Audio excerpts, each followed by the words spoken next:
নমস্কার, গুরু প্রণাম জানিয়ে ভিডিও শুরু করছি। যে বিশেষ টপিকের ওপর আজ কথা বলবো সেটা হলো নক্ষত্র পরিবর্তন। 23 মার্চ শুক্র পূর্ব ভাদ্রপদ নক্ষত্রে প্রবেশ করছে বা সঞ্চার হচ্ছে। কুম্ভ রাশিতে এই সঞ্চার থাকছে, তার কারণ পূর্ব ভাদ্রপদ নক্ষত্র কুম্ভ রাশি এবং মীন রাশি দুটি রাশিতেই আছে। 3টি স্টেপ থাকছে কুম্ভ রাশিতে এবং একটা স্টেপ থাকছে মীন রাশিতে। 23 মার্চ থেকে 3 এপ্রিল 2024 পর্যন্ত এখানে এই নক্ষত্রে থাকবে। প্রথমে একটু বলে রাখি, পূর্ব ভাদ্রপদ নক্ষত্র অজা একপদা অর্থাৎ শিবের ভগবান রুদ্রের একাদশ রূপের একটি রূপ কে নির্দেশ করছে। ধারালো তরোয়ারের মতো বা মেল টাইগার কিন্তু এর মধ্যে সংস্পৃত থাকছে। Sacrifice, spiritual journey, religious mentality, এইসব কিন্তু এই নক্ষত্রের মধ্যে থাকছে। একটা ডুয়েল নেচার, ডুয়েলিটি কিন্তু এই নক্ষত্রের মধ্যে দেখতে পাওয়া যায়। একটা ছাগল যার একটি পা আছে, সেই ছাগলকেও কিন্তু নির্দেশ করছে এই নক্ষত্র।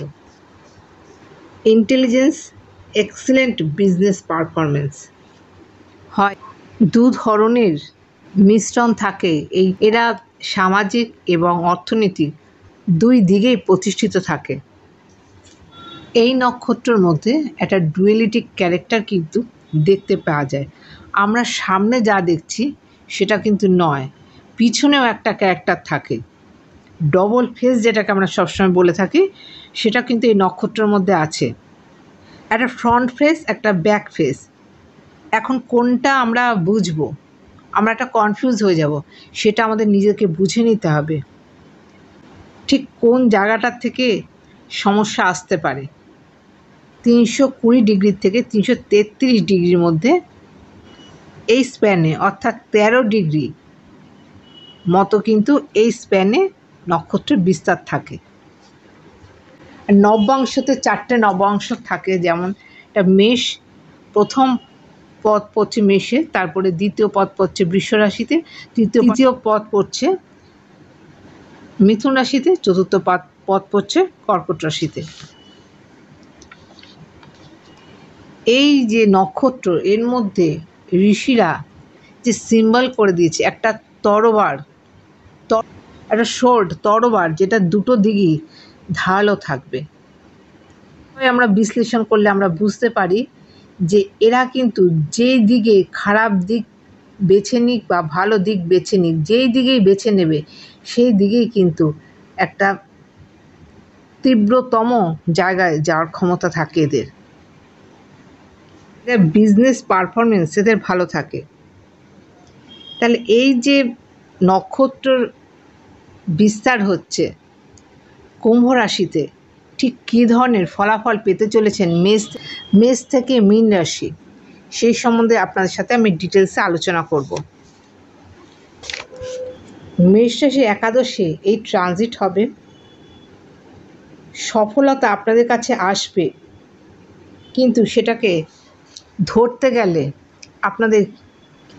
আপনাদের কিন্তু একটু অ্যালার্ট থাকতে হবে। বেশ কিছু চিন্তা ভাবনা করে কিন্তু এগোনোর প্রয়োজন আছে। কর্মক্ষেত্রে অবশ্যই ভালো একটা সুফল দেবে। নেটওয়ার্ক সার্কেল থেকে এই সময় আপনাদের লাভবান হওয়ার সম্ভাবনা থাকবে। বিশেষ করে বিজনেস স্কিল যাদের আছে তাদের জন্য ভীষণ পজিটিভ থাকছে এই ট্রানজিট।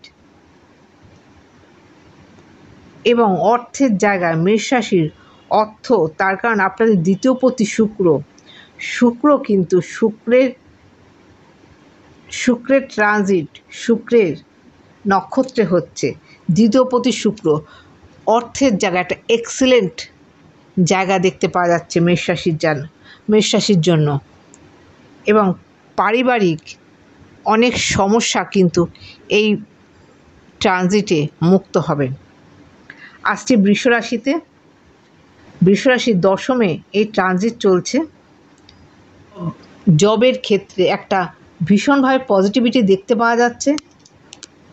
অনেক অনেক আনএক্সপেক্টেড কোনো জব বা হঠাৎই কোনো সুযোগ কিন্তু এই সময় আপনাদের চলে আসতে পারে। নিজেদেরকে ব্যালেন্স করে রাখার চেষ্টা এই সময় আপনারা করবেন। আনন্দদায়ক মুহূর্ত কিন্তু এই ট্রানজিটে আপনারা পাবেন। তবে মুখমণ্ডলে কোনো চোট আঘাত থেকে সাবধানে থাকবেন। আসছি মিথুন রাশি। মিথুন রাশির নবমে এই ট্রানজিট হচ্ছে। কিংবা পিতৃস্থানীয় ব্যক্তির থেকে সাহায্য এই সময় আপনারা পাবেন এবং ভ্রমণ যোগ কিন্তু বা দূরযাত্রা কিন্তু এই ট্রানজিটে দেখা যাচ্ছে। স্পিরিচুয়ালিটি বৃদ্ধি পাবে এবং ভাগ্যের সহায়তা এই ট্রানজিটে আপনারা পাবেন। কর্কট রাশির অষ্টমে ট্রানজিট হবে। যেখান থেকে মনে করবেন যে সোনার হরিণের মতো আপনাদের মনে হতে পারে, স্বর্ণমৃগ, কিন্তু সামনে গেলে সেখান থেকে কিন্তু আপনারা দেখতে পাবেন যে স্বর্ণমৃগ হয় না। মানে এক্সপেক্ট যতটা করছেন সেইখান থেকে কিন্তু অতটা রেজাল্ট কিন্তু সেই সময় আপনারা পাবেন না। ভীষণ অ্যালার্ট থাকবেন। তবে একটা ট্রান্সফরমেশন এই ট্রানজিটে থাকছে। আনএক্সপেক্টেড কিছু গেইন এই ট্রানজিট আপনারা করবেন। শ্বশুরবাড়ির পরিবার থেকে পজিটিভ রেজাল্ট আপনারা কিন্তু এই ট্রানজিটে পাবেন। আসছি সিংহরাশি। সিংহরাশির সপ্তমে এই ট্রানজিট হবে।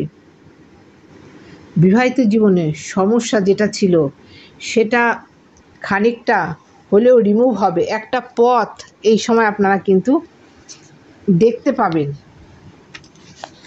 একটা ভালো মন্দ যে কোনো একটা পথ এই সময় আপনারা দেখতে পাবেন। বিবাহিত জীবনের সমস্যা খানিকটা রিমুভ হবে। সন্তানের ক্ষেত্রে কিছু সন্তানের আনন্দে আনন্দিত হওয়া এইটা কিন্তু আপনাদের এই ট্রানজিটে হবে। নেম ফেম স্ট্যাটাস বৃদ্ধি হবে। কর্মের জায়গায় বা জবের ক্ষেত্রে এই সময় পজিটিভ থাকছে। কন্যা রাশির ষষ্ঠে এই ট্রানজিট। শারীরিক কোনো সমস্যা এই সময় ভুগতে পারেন। শত্রুতা এই সময় হ্রাস পাবে। যারা মেডিকেল ডিপার্টমেন্টে রয়েছেন তাদের জন্য জায়গাটা পজিটিভ থাকছে। মামলা মোকদ্দমা এই সময় আপনাদের জন্য পজিটিভ জায়গা নিয়ে আসবে। মামলা মোকদ্দমার জন্য এই সময় পজিটিভ থাকছে। আসছে তুলা রাশি। তুলা রাশির পঞ্চমে এই ট্রানজিট থাকবে। সন্তানের জন্য কিছু দুশ্চিন্তা এই সময় থাকতে পারে, তবে আনন্দ, প্রেম, ভালোবাসা বৃদ্ধি পাবে। আনন্দঘন মুহূর্ত, শৌখিন দ্রব্য এই সময় কেনা বা পারচেস করা এটা কিন্তু এই ট্রানজিটে হতে পারে। ট্যালেন্টের একটা যোগ্য মর্যাদা, বিশেষ করে যারা মিডিয়ার লাইনে রয়েছেন তাদের জন্য বা যারা বিজনেস ওরিয়েন্টেড পিপল তাদের জন্য কিন্তু একটা ভালো সময় আসছে। বৃশ্চিক রাশিতে, বৃশ্চিক রাশির চতুর্থে এই ট্রানজিট থাকবে। গৃহ সম্পত্তি ক্রয় করার জন্য সময় ভালো থাকছে। ব্যবসায়ীদের জন্য সময়টা এই টাইম পিরিয়ড অতীব শুভ একটা টাইম দেখতে পাওয়া যাচ্ছে এবং বিবাহিত জীবনও একটা ব্যালেন্স থাকছে। কোনো ডকুমেন্টস যদি সেটা একটু যত্ন করে রাখার চেষ্টা করবেন এবং ভীষণ বুদ্ধি অ্যাপ্লাই করে কিন্তু চলবেন। আসছে ধনুরাশি। ধনুরাশির তৃতীয় এই ট্রানজিট চলবে। ছোট ভাই বোনের সাথে সম্পর্ক ভালো থাকবে। ছোট ভাই বোনের সংস্পর্শে আসবেন এবং সম্পর্কের মাধুর্যতা বৃদ্ধি পাবে। অনেক ছোটোখাটো সুযোগ নানা দিক দিয়ে কিন্তু এই সময় আপনারা পাবেন। যে কোনো কাজের কনফিডেন্স লেভেল বা মনোযোগ বৃদ্ধি পাবে।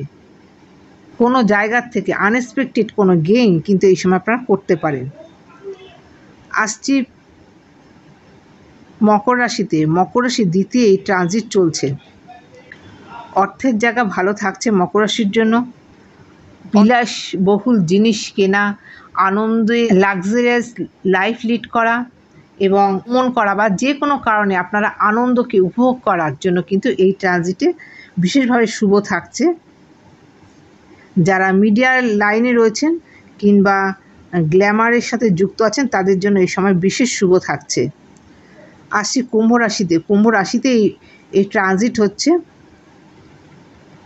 কুম্ভ রাশিতে শনি এবং মঙ্গল আপনাদের কিন্তু লগ্নে রয়েছে, সুতরাং একটু অ্যালার্ট থাকবেন। কোনো বুদ্ধিকে কাজে লাগানোর আগে দুবার চিন্তা করবেন। মাথা গরম করে ঝট করে কোনো কাজ করার আগে দুবার চিন্তা করবেন। বুদ্ধিকে বিশেষভাবে কিন্তু ব্যবহার করার প্রয়োজন আছে। কিছু অর্থ খরচ হতে পারে, কিছু সেভ করা অর্থ কিছু বেরিয়ে যাওয়ার সম্ভাবনা থাকছে। শারীরিক কোনো সমস্যা এই সময় আপনারা কষ্ট পেতে পারেন। রক্তঘটিত সমস্যা থেকে সাবধানে থাকবেন এবং দুর্ঘটনার যোগ এই ট্রানজিটে কিন্তু আসতে পারে, সেদিকে একটু অ্যালার্ট থাকবেন।